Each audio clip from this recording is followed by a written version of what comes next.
xafiiska adeega shacabka shaqooyin muhiima ayuu inoo hayaa shaqooyin muhiimana run ahaan uu ka midha dhaliyey arrinta reformka guddi farsamo iyo guddiga saraba ayaga ku jira shaqooyin si guud daraasaadyo lasoo sameeyey ayaa jira kulleen toddobaadkii ama 15 mar baan qiimeynaa in shaqada iyo aagaan ku shaqeynayno environmentkaan ku shaqeynayno wax laga qabto boolisiyada ka jira deegaankeena la revise gareeyo oo hadda imika waaqic laga dhigo sidoo kale digital civil service-ka aaladaha cusub ee jira kuwan isbedelka hadda aan xafiisyada ku qiimeynayno sidii loo baahnaa in loo hirgasho waxyaabo badan oo weliba hay'adaha dawliga inay dhismaan sal u noqon karaa ay ku jiraan marka arrimaha sidii loo baahnaa hadii loo dhaqan gasho waxaan aaminsanahay wax badan bay ka tari doontaa taakeliya maahine cunuda shaqaale ee xafiisyada HR-da ka jira in baahiyada ka jira iyagoo lagu saleynayo tababaro kala duwan la siiyo hawlo muhiima ayaa la isku day in laga qabtay in la sii xoojiyo meelo badan ilaa degmooyinka in la dhaadhacsho dhaliilo kulleen way jiraan waxyaabaha ay qadar sheegaysa waa runteed oo degmooyinka marka la tago baahi badan baa jirta shaqooyinka kale xafiis ahaan hadda ka hor xafiisku waxaa aad mashquul uga dhigaya ilaa imikana waa sidaa uun shaqo abuur shaqaale xafiisyada dowladda la geeyo ayaa inta badan xooga la saari jiray hadda laakiin shaqo abuurku maadaama amniyad gaara la siiyey strategic issue oo shaqo abuurka shaqaalaha dowladda la xiriirsan ahayn hadda imika maareynta awoodooda in kor loo qaado xogtooda in la sugo ayaa ugu muhiimsan oo xafiiska waxyaabahu qabanaya pilarka u ah marka waxyaabaha in maaragtay sidii loo baahnaa lasii xoojiyo imkadan dhaliilo waxaa ka jira xafiisyo qaarkood xagga maaragtay shaqaalaha tayada leh sidii loo baahnaa in loo keeno meelaha ay u baahan yihiin u qalmaan dabagal in lagu sameeyaa loo baahan yahay haddii xitaa boos uu bannaan la baneeyey dadka xafiiska jooga in la tartansiiyo forgeryga waa muhiim dawlaytiga waxyaabo badan oo sanad kasta si joogtaanta wax looga qabto way jiraan taa in la sii xoojiyo baan odhan lahaa arrintan biometrica kolleen waa lasoo madaxweynuhuna noogu dari doonaa laakiin directionka jiray waxay ahayd si wada jira ujeedadeenu maadaamay mid tahay meelaha lacagta lagu qabanayo iyo xafiisyada shaqada kule dee si wada jira un inay u maamulaan beri ka maalin laga yaabaa xafiiska maaliyadda imika inuu arrimaha payrollka keliya uun ka ujeedo leeyahay laakiin xafiiska adeega shacabka in mustaqbalka qaabka wixii loo baahan yahay oo dhan daataaga ay si wada ayagu maaragtay arrintaasi buuxda wixii loo baahan yahay componentiga in la dhammaystira ay ula wareegaan waan qaba aniguba laakiin mistake maadaama loo leeyahay la wala yahay mid kastana maaragtay qaabka uu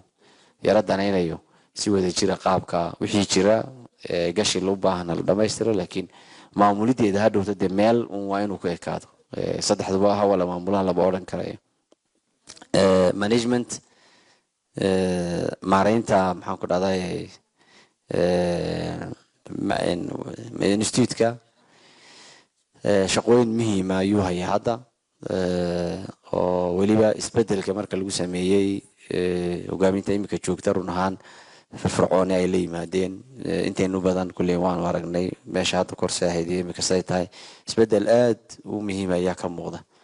laakiin in la joogteeyo systematic laga dhigaa loo baahan yahay hadda imika maalmihii dhaweyto waxaa lagu yar qabanayay markii munaasabad ay jirto kolba wax yar oo la helo la siinayay waxyaabaha lagu qabtay laakiin si nidaamsan in oo systematic in wax lagu qabto la qabto waa loo baahan yahay arrinta ugu muhiimsan laakiin baahida deegaankeena ka jirta inkastoo daraasaad la sameeyey oo la soo jeediyey baahida deegaankeena ka jirta inta maalmood in isla joognay laga wada hadlayay haday tababar gaagaaban tahay haday maxaan ku dhahday tahay af Soomaaliga in la kobciyo haday tahay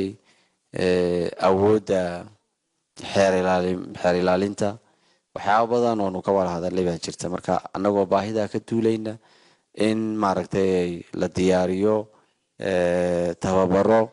baahida wax ka taraysa oo wax laga qabto waa muhiim weeye marka taa kule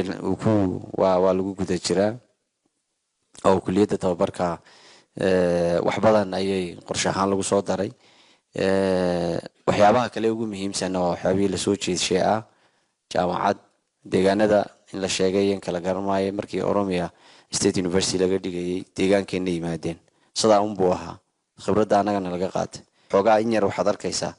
inaan xaggii uun istaagnay meelaha deegaanada kale imka labada deegaan ee la sheegayna sidoo kale in ay iyagu dee baahiyada ka jira deegaanadooda wax badan ay hadda ka qabanayaan marka anagu dee si toos anagu daraasaad samaynin uma galayna laakiin waxaan isla qaadanay hogaaminta jooga inay soo diyaariyaan I think boardina waa lagu maamulaa khadriyana way eegeen baan u malaynayaa in wixii aan sanadka soo socdaysan miisaaniyadka 2017 aan ku qaban karno la soo diyaariyo 1 2 3 inaan State University ka dhigno marka wixii loo baahan yahay hadda imika qaar State University oo deegaanada kale marka la eego meeshaan anagu ku jirno iyagu meesha iyagu ku jiraan haddadan haddii la eego anaga ka meel weyn oo waliba dhismayaal kala duwan oo chief iyo wax kasta leh ka haysana waxyaabo yar yar oo in lagu daray u baahan way jirta hadda koor madaxweynaha ayaa qolooyin inoo yimiday ku amray inay si wada jir ay noola shaqeeyaan jaamacadda asaasidiida marka bahwadaag kala duwan oo danaynaysa ayaa jirta inay naga caawiyaan marka sidaa darteed xukuumad ahaan diyaar baa loo yahay kuleen waxaan ballan inoo yaalahayd in hogaaminta la hor keeno kabinetkuna uu ansixiyo wixii niga xagiina jira dhamaystirtaan xagga hogaaminta wixii jira sidoo kale la dhamaystiro sanadkan miisaaniyad loo qabto sida maaragtay lagu hawlgalo marka taa inaan maskaxda ku hayno oo sanadka soo socda in at least hadda si aan wax u wadno wax badan laga bedelo waa laga maarmaan inay noqoto uun maaha meel markay munaasabada jiraan dadka lagu xereeyo meel maaragtay sidii hadda ka hor uun tababarada gaagaaban maaragtay loo baahan yahay iyo kuwan loo baahnaynba siyaabo kala duwan loo wado waxyaabo badan hadda imika meel fiican buu inoo socdaa marka inaan hawshaan sii xoojino oo qaabka hadda imika loo fikirayo dhaqankiisa iyo dhamaystirkiisa aan u gallo ayaa loo baahan yahay xafiisku xagga miisaaniyadda waa xafiisadii I think ugu horeeyaan u malaynaya qaabka hadda imika loo soo jeediyey arrin fiican weeye in maaragtay auditka internal controlka iyo isticmaalka maxaan ku dhahdaa nidaamka maaliyadda u jira ee xafiiska iyo heer deegaanba sidii loo baahnaa loo dhaqan gasho oo weliba lasii xoojiyo waa laga maarmaan reformka inagoo xafiiska waa inaad model noqotiin xafiis kaste waa inuu iniga nagu daydo marka 3 iyo 4